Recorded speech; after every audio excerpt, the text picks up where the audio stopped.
Welcome to the podcast. I'm Danny Kinoshita, licensed marriage and family therapist in the state of California, and I bring weekly education and encouragement relating to all things mental health and relationships. Thank you for being here.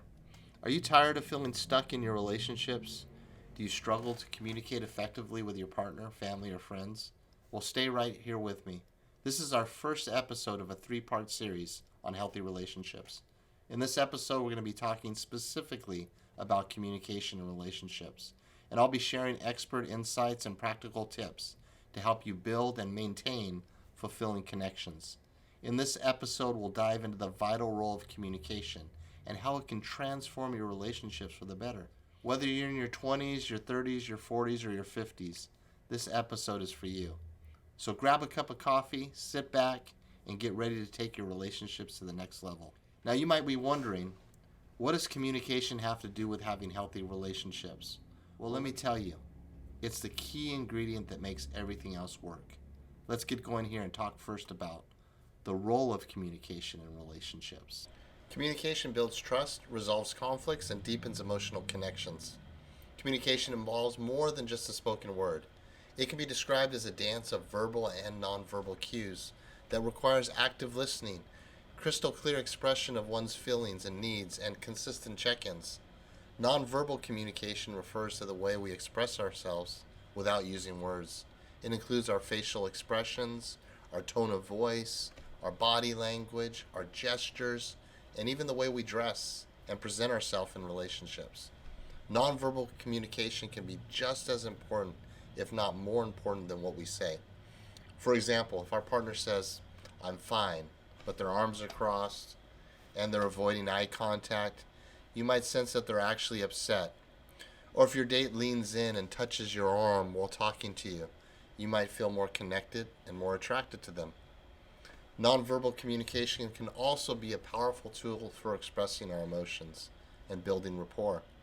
For example, if you're feeling sad, you might hug a friend or a partner to show them you need comfort. Or if you're excited, you might jump up and down or use more animated gestures to show your enthusiasm. It's very important that we pay attention to both your own nonverbal communication and the nonverbal cues of others in order to communicate effectively in relationships. By being aware of your body language, your tone, and your gestures, you can communicate more clearly and avoid sending mixed signals. And by tuning into the nonverbal cues of others, you can better understand their emotions and needs and respond in a way that's supportive and respectful. Verbal communication. Dr. John and Julie Gottman are experts in relationships with over 40 years of research experience. They stress the importance of using I statements rather than you statements during communication.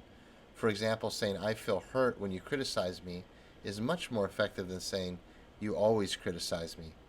This approach can help to de-escalate conflict by expressing one's own feelings and needs without placing blame on the other person. It can also foster a sense of empathy and understanding in the listener. The Gottmans also emphasize how important it is to avoid criticism, defensiveness, contempt, and stonewalling during communication in order to create a safe and open environment for both partners to express themselves. They reference these relationships as the 4 horsemen of the apocalypse. I'll go into more detail of these in a future video. Communication also requires active listening, clear expression of feelings and needs, and regular check-ins. Active listening is a communication technique that involves fully focusing on and understanding what the other person is saying without interrupting or judging, and showing empathy and validation through verbal and nonverbal cues. Active listening is a critical skill in communication, especially in relationships. Active listening involves several key elements. Paying attention. The listener should give the speaker their full attention, both physically and mentally. This means avoiding distraction, maintaining eye contact, and being fully present in the moment. Not interrupting. The listener should avoid interrupting the speaker or trying to finish their sentences. Instead, they should allow the speaker to express themselves fully without interruption.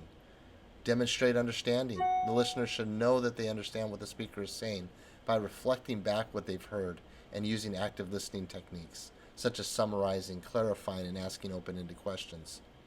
Not only does communication in relationships involve nonverbal, verbal communication, and active listening, it involves a clear expression of feelings and needs.